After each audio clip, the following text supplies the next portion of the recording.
from some Northern Colorado asking for help. So I figured if some of those agents out there need help, I'm sure that some of on my own team now might find value in just some help on the leadership side. It doesn't really even mean, because I know some of you are associate agents that are on the call as well. And this is really for, you can apply these principles in all aspects of life, not just business, but in your personal life as well. And, envision what your future might look like, if it is to, be in a director role or, have some sort of employees under you in the future, then this, hopefully you take bits and pieces of it and you might remember in the future what we talked about today. But it's really my goal is just to equip all of you and really just to have a discussion.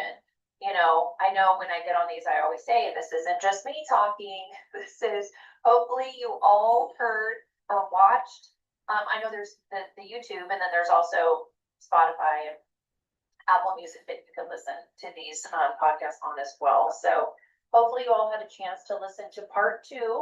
And I know I attached the PDF of the notes that were taken. So really, I listened to it and took notes, and then took notes off of the discussion after John Maxwell, kind of filled in the blanks for us.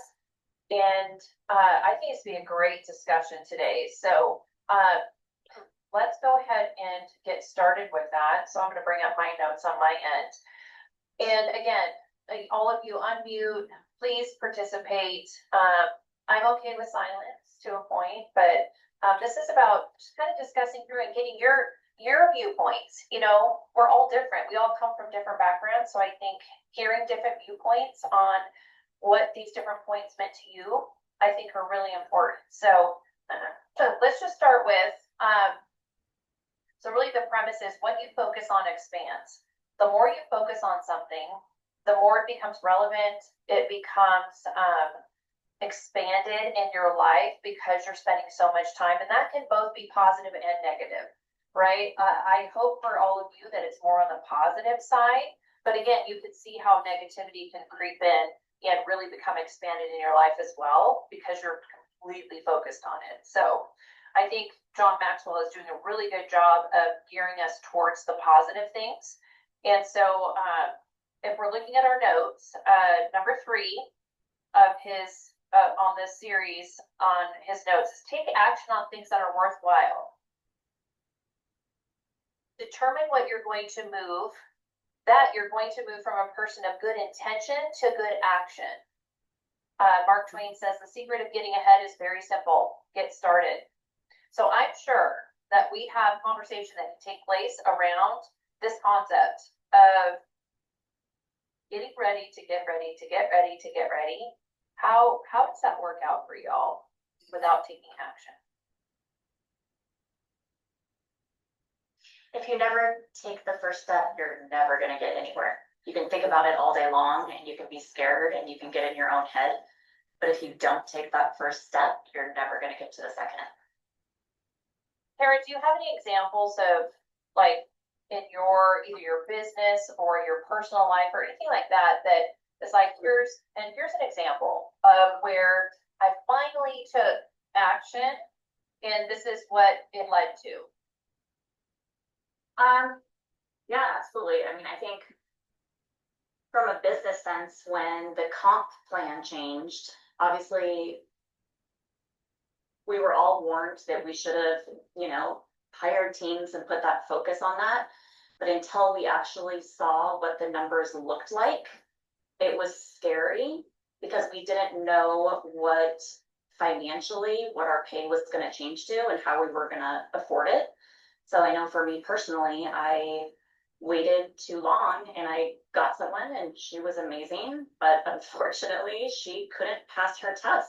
So after, 6 months of coaching and she was great and I spent all that time spinning my wheels and training her, but ultimately she decided that after failing the test 3 times, she just didn't have it in her and she didn't want to continue. So, but if I would have gotten out of my own head and gotten over that fear and hired way sooner and changed my hiring processes, I would have been in a far better situation. Well, you took action now. Well, I mean, you have someone that's sitting in that seat now, and you're moving forward. So I like that you didn't let the experience that you had of investing all that time and training and with someone who is no longer there, but you actually took action to replace her as well. So it's, I mean, because you know what you have to do. You just know, and your goal is success. So you know, in regards to what we're dealing with, success comes with having a team, right?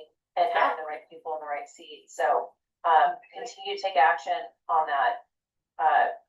I appreciate you sharing. Can I also share? Yes. Okay, so I work with Debbie Durensky, the one and only Debbie Durensky. When I came on, my background was aviation. Pulling planes out of hangars, getting them repaired, setting up anything aviation in a pilot world. I come here to Oregon, can't find employment, and she takes me in and says, well, you have customer service skills, so we can work with that. I had to take the test 7 times. By the 3rd time, I said, I'm done. She is the world's best cheerleader and said, well, now we know what you don't know. You don't want to give up. Go back. And she even had me come over to her house and work with me.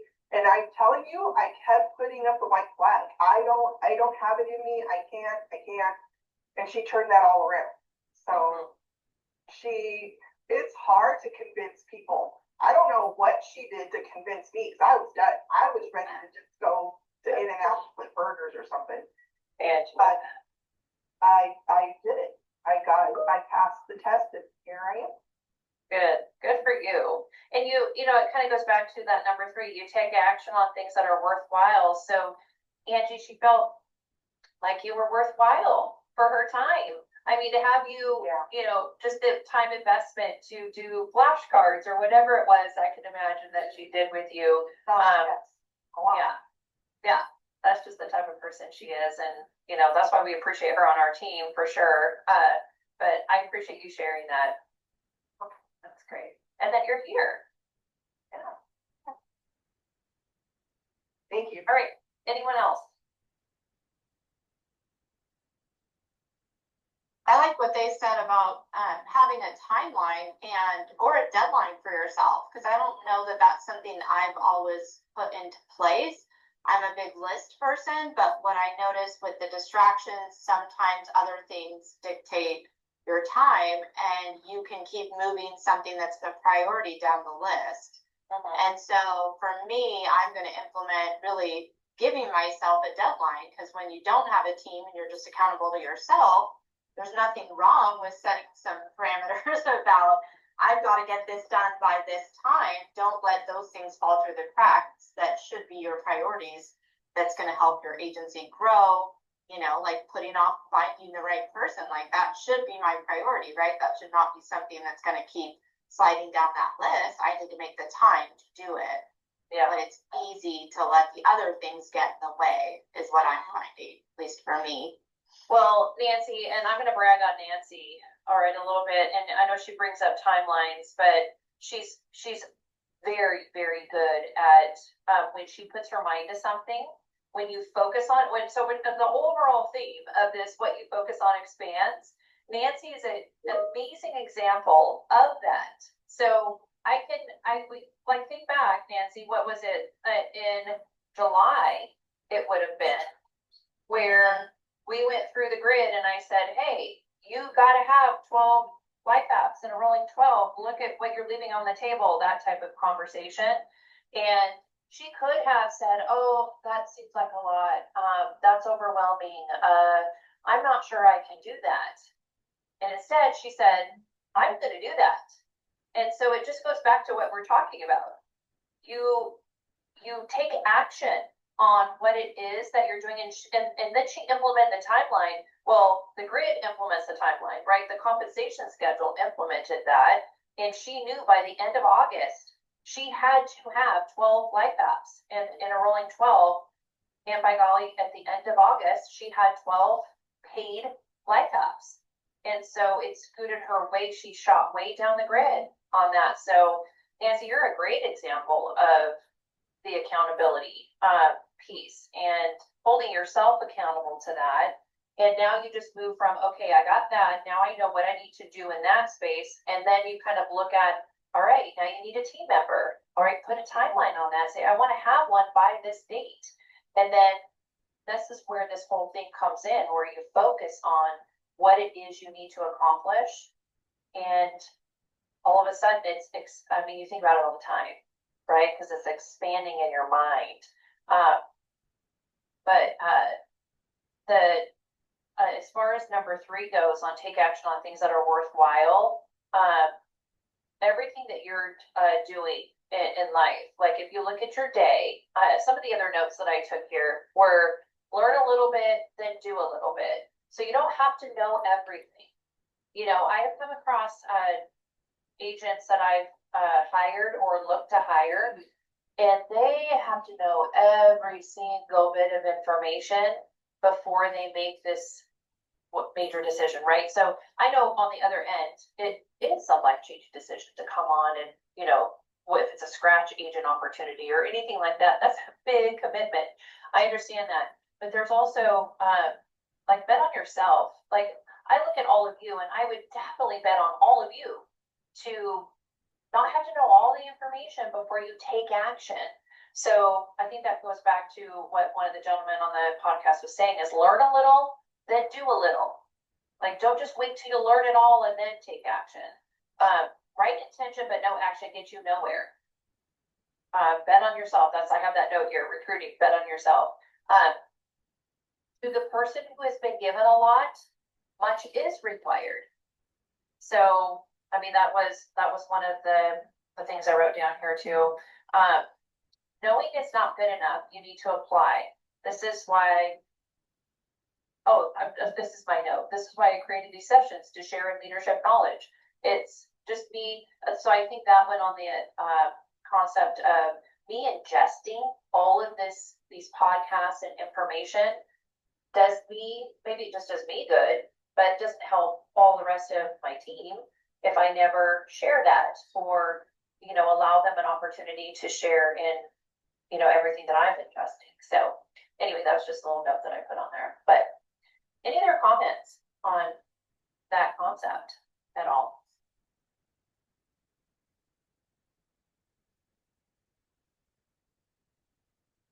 So how are you going to take action on things that are worthwhile? Think about what you do well, what you need to work on. Anyone want to share like some things that based on this discussion today, or just, you know, this concept that you're thinking in the back of your mind, hey, I am going to take action on this particular thing.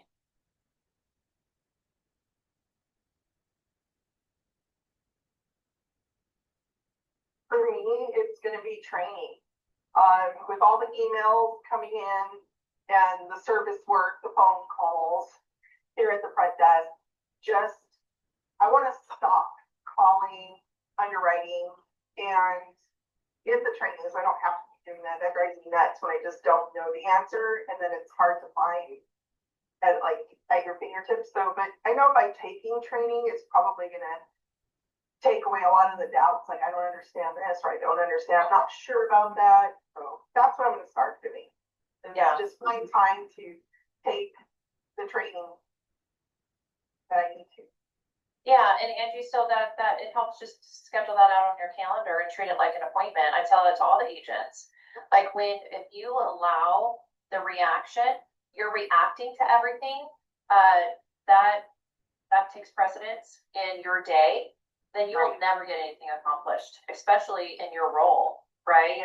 So it is, and you know, my commitment to you is to forward over to Debbie the resources that are at your fingertips on the training side. So we'll get you all hooked up with that. Now it's going to be you taking action on setting aside an hour, just an hour a day, right? I mean, all of my agents know an hour of life insurance a day. I mean, we have we have examples of agents on the call today where they have committed to that and it's showing in their life insurance production. So, yeah, I'll make sure and follow up with Debbie on that to make sure you have the resources that you need in order to get that done. All right, thank you. Yeah. Anyone else?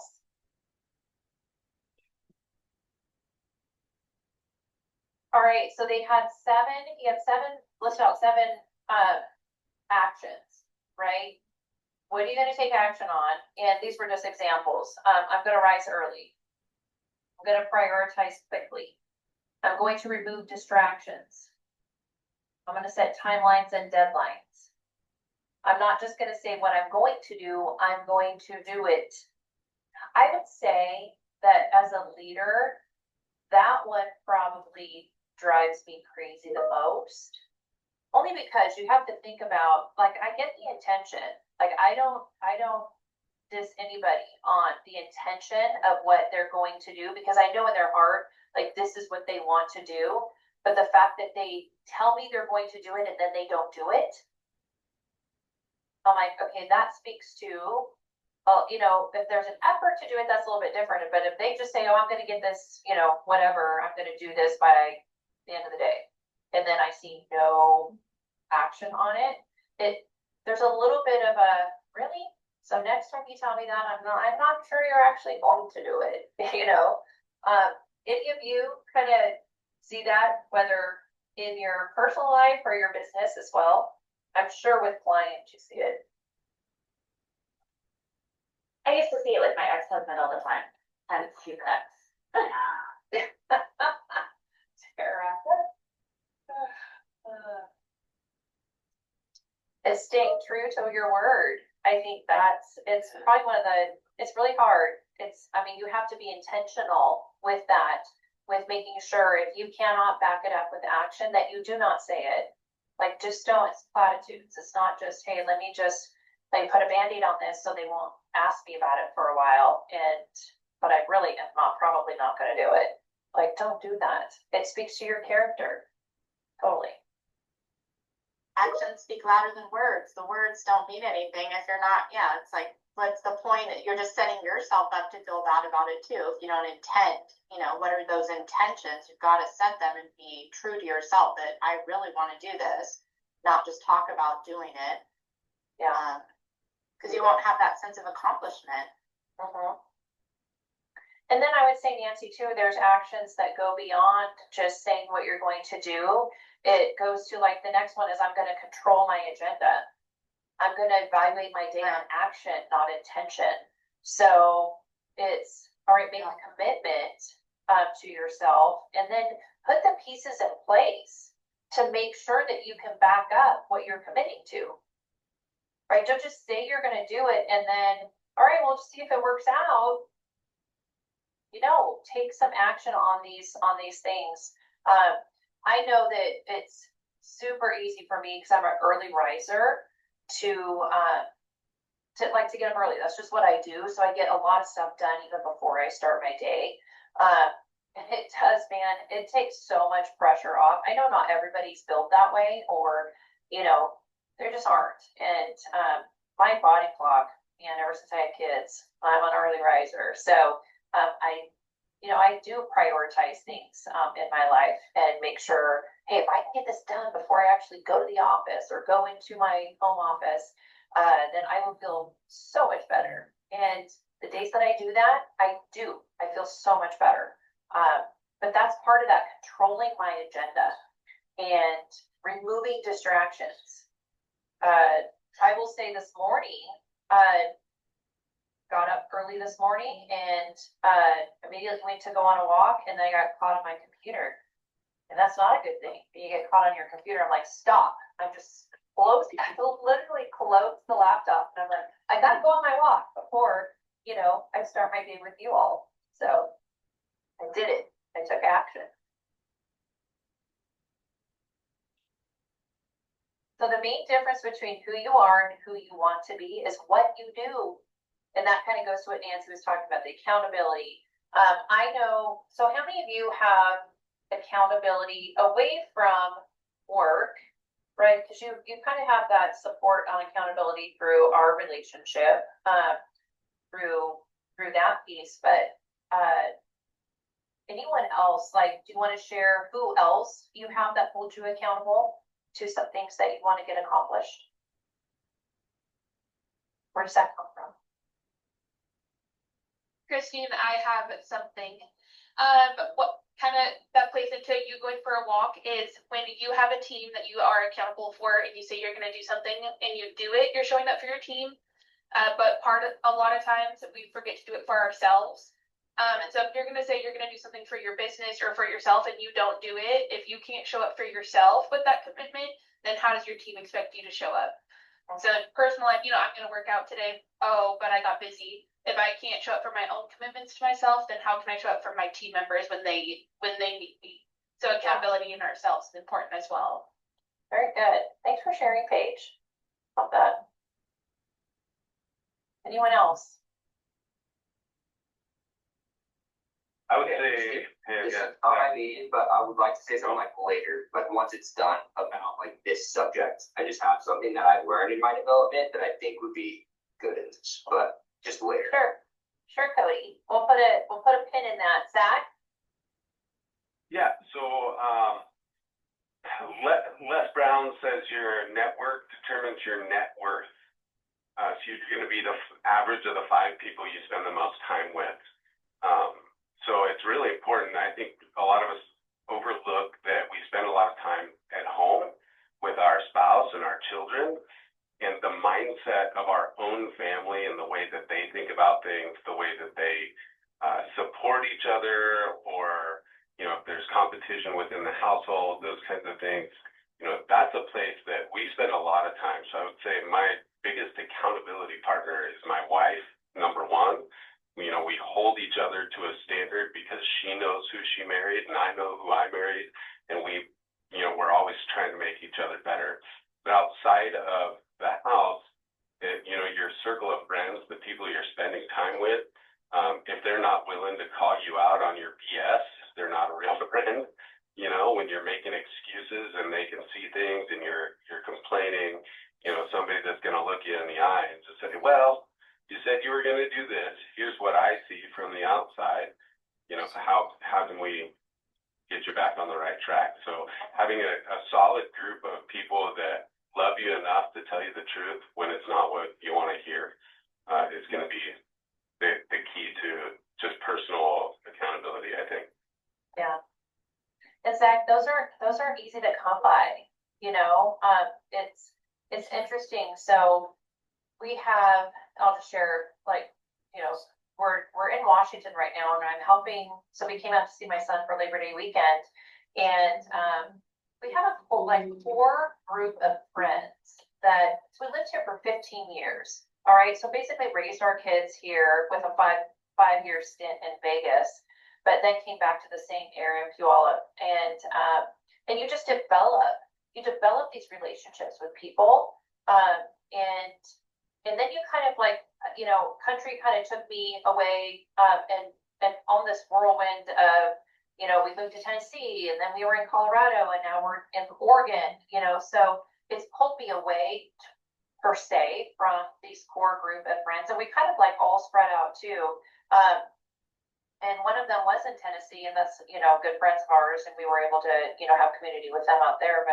But now we look at it, and it's in the areas that you're in, it takes time to develop those people that you can't, just what you said, Zach, where you can just speak right at them and just say, what are you doing? Here's what you said, and your actions aren't, coinciding with that.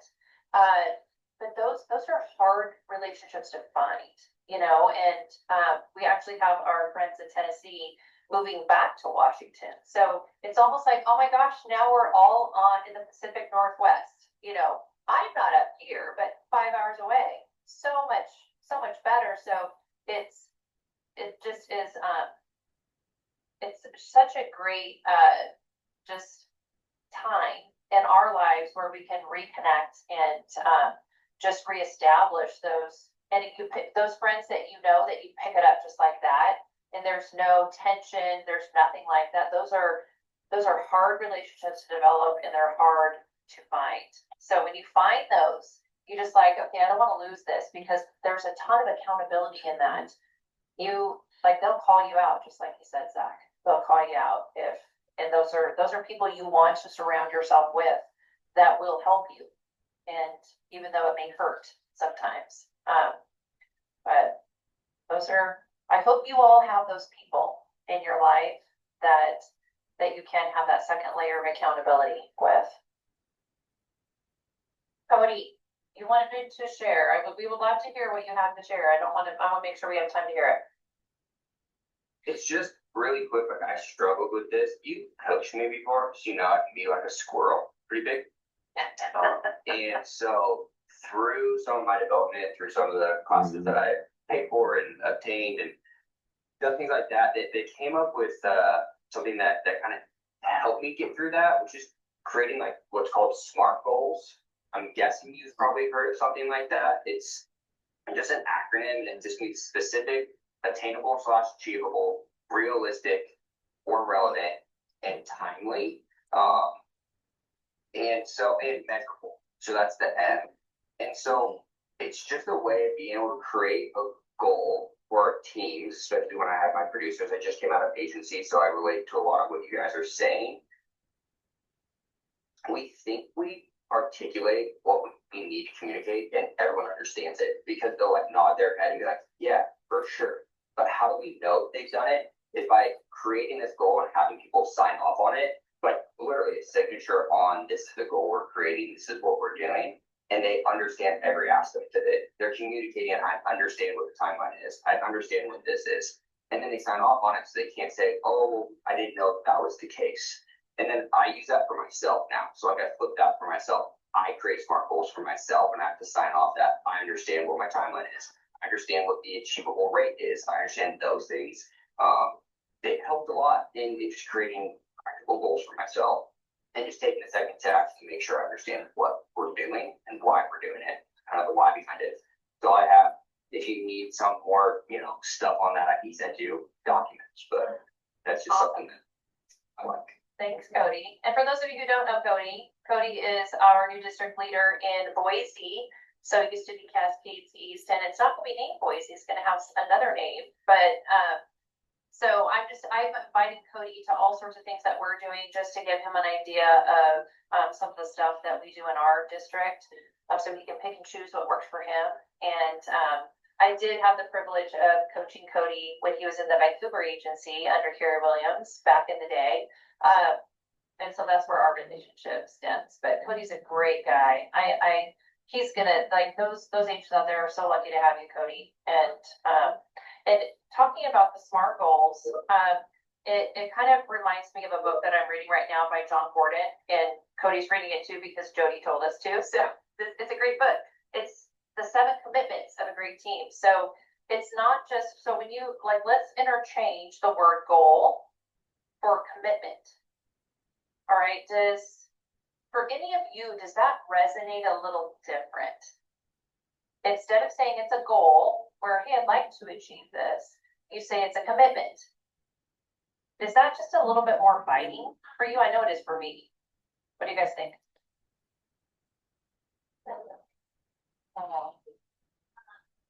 To me, goals are something that, yes, I would like.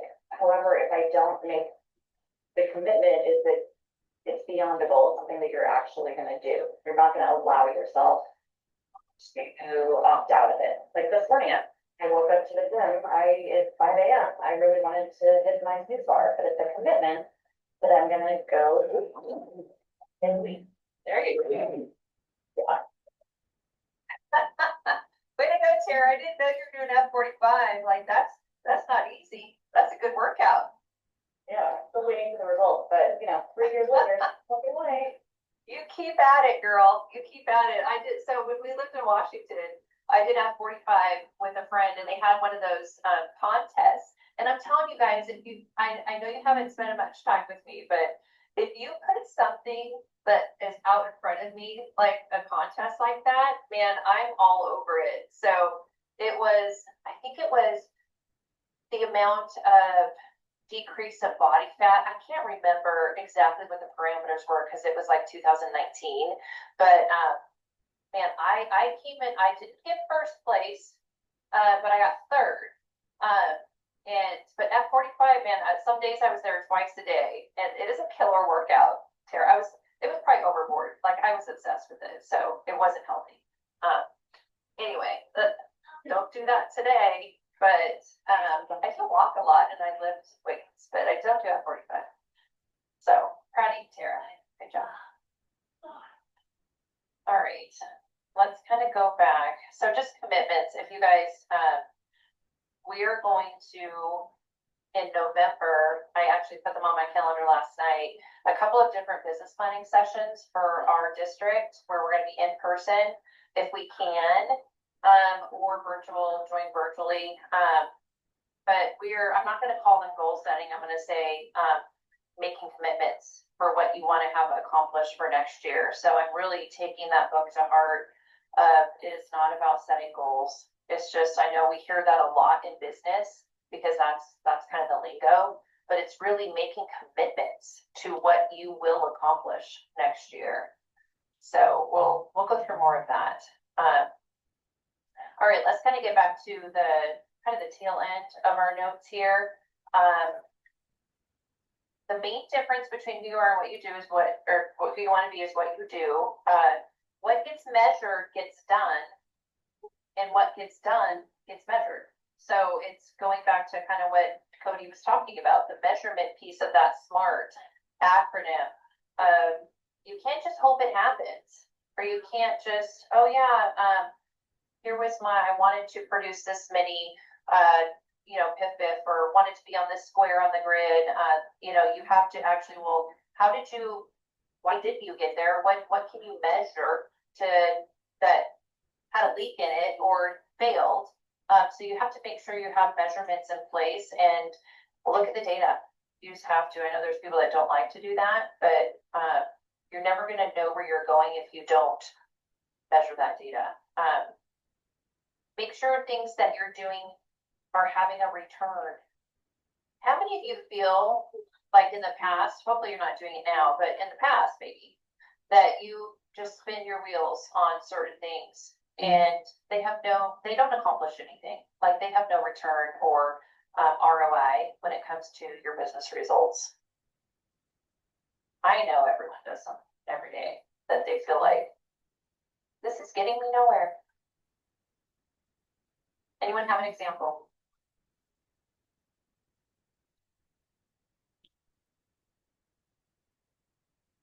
I have one. Yeah, Jim.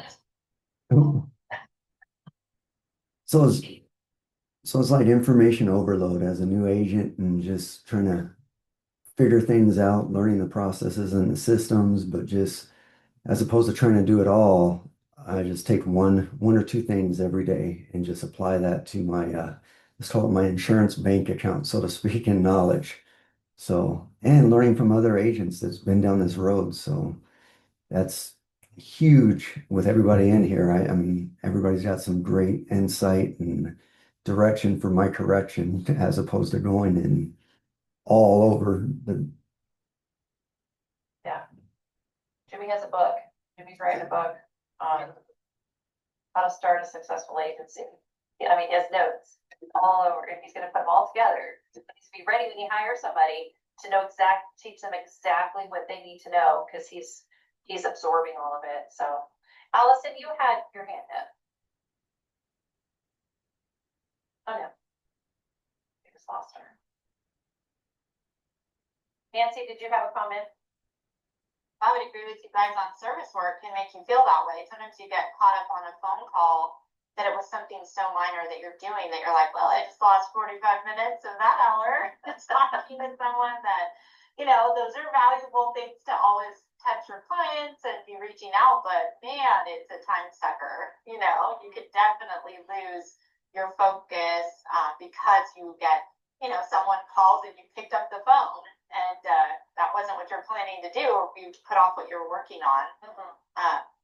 That's not for me. I don't have anyone to delegate. Our changing lenders, like all these servicing, 6 of these that are are needing to get switched, like, that's not making me any money, so. Yeah. It can drive me nuts sometimes, you have a lot of it.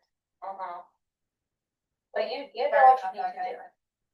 So you're fine, Allison, you had your hand up.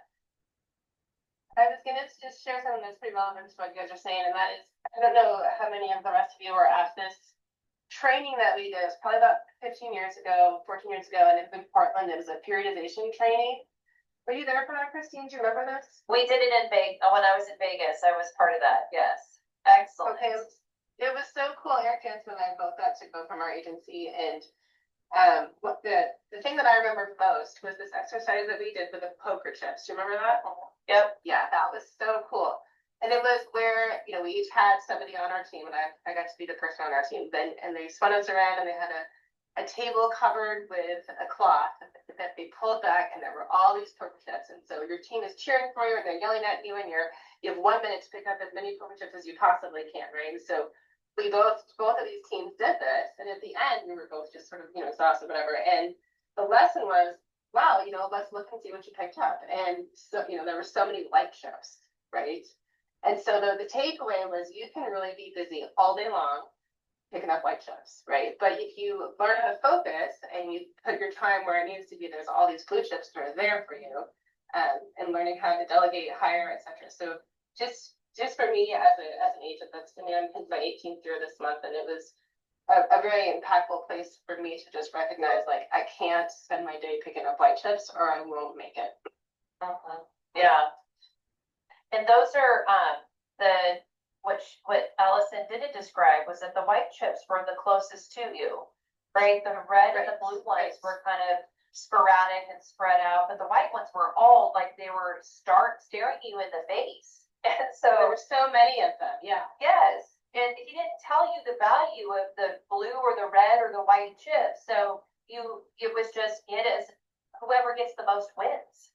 So of course you're picking up like all the just what she's saying, all the white chips. Yeah, little did you know that the blue ones, the red ones were worth more. So it's think about that concept of what it is that you are committing your time to every day. Are they a bunch of white chips that you can't measure, aren't in the business plan, and you're kind of setting aside some of those other efforts that you have committed to yourself that you want to accomplish by the end of the year? So those things are getting in the way. Great analogy, Allison. Yeah, Periodization, the 12-week year by Brian Moran is the book. And I agree with Allison, like when I did that training as an agent, it completely changed my business, completely. And really the big piece of it was the time management piece. So off of that exercise, I learned and committed to time blocking my calendar, sticking to my time blocks, making sure that nothing beyond my effort took me away from what I was committing to during that time of the day. So it kind of goes back to what, you know, some of you are doing now, the 1 hour of life insurance every day, like committing to that and treating it like an appointment, like someone's sitting in front of you. You cannot answer the phone. You cannot do anything else if someone's sitting in front of you, like a client. So great reminder, Allison. All right, so number 4, this is kind of the last thing on the notes, is don't allow others to control your destiny. Take a stand. I need to have a here I stand life. I put that in the notes. I think that's what one of the guys was commenting on. You will be separated from others that are mediocre. So it goes back to what you guys were talking about on you're surrounded, Zach. You're surrounded by the 5. You become like the 5 people. I butchering that, Zach, but that you're surrounded with. And are those people mediocre, or are they striving to help you become a better person? Take a journey that will allow you to reach your potential. Average people want to stay average. It takes courage to make a brand new end.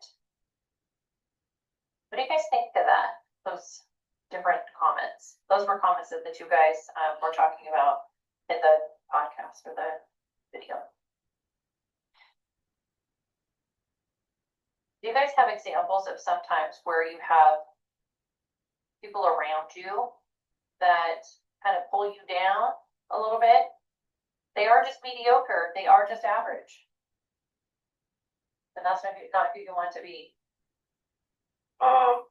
Well, so I've actually had this conversation with my son a lot lately. He just turned 18, graduated high school, going off to the Marines, and we talk about the people we surround ourselves with, even people that we love, friends that we've been, close for 20 years.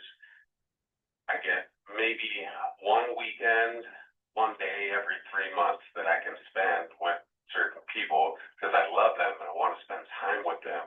But the things they talk about, the things they think about, the way they view the world, what's acceptable to, just words to come out of their mouth is completely different than the way that I view those things.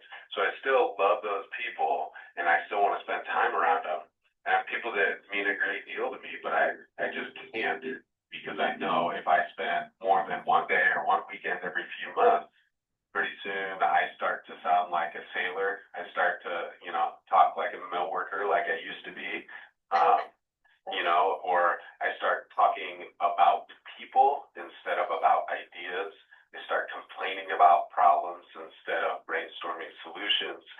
So, those are things that I've had to let go of, is close relationships with people that I really care about. I wish them the best success, but they're in the same place they were 10 years ago, and I'm not, and I don't want to be in this place 10 years from now.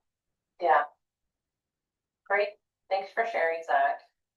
Great insight there. And, as you're talking, I'm just thinking about, I'm looking at all of you on the screen here, and I'm thinking about how many of you, and you're both part of a team, and some of you lead a team, right? And these are the people that you're around all the time. So think about that. If you're an associate agent or you're part of a team, think about how you help your leader, which is you're the agent, right? How are you being a great teammate to help the team be successful? And it's just what Zach was talking about. Are you complaining about things that are happening to you, or different rules coming down, or, oh, we're changing that again? Or are you trying to find ways to support your agent and support the agency to make it more successful? And vice versa with those that are agents. You have your whole team that you're around. These are the people you're surrounded, every day that you receive these people. So we're talking about the people that you're surrounding yourself with, and just think about, you're affecting these, even though these people are working for you or for the team, you're affecting their lives every single day. And is that in a positive manner? Is that in a way that is helpful, that they can take, like every interaction you have with them, are they able to take something away that will be a positive effect in their life? So anyway, that just popped in my head when Zach was talking. And then that goes for me too. Every time I see you all, is it a good, helpful, you have a return by the time you spent in our conversations as well. So, all right. Anything else? It takes courage. That's the last thing note that I have, or it takes courage to make a brand new end. So, and that really is looking out beyond just what we see today, and looking out and putting a timeline on some things that you want to change, right? So here's my challenge to all of you as we kind of wrap up this session is pick just one thing, right? We're not saying you have to change everything that you want to change, but just one thing. Make a commitment to change that, put a timeline on it, have an accountability partner that helps keep you accountable. And hey, if you need one, I'm here for you. Absolutely. And make the commitment to change that. And then once that's completed, move to something else. Don't stop there, right? Until you become or reach that end that you are envisioning for your life. So All right, well, this month I will send out our next session, what the podcast or the YouTube video will be for our next session. And I hope you all find value in this. I appreciate you all spending your time this morning in this session. And I just love that we all get to kind of share and like make our journey more positive moving forward for even if just for today. So I hope you all have a great rest of your day and a great close out to the week. Got 2 more days, we got the weekend. All right, we'll talk soon. Bye, everyone.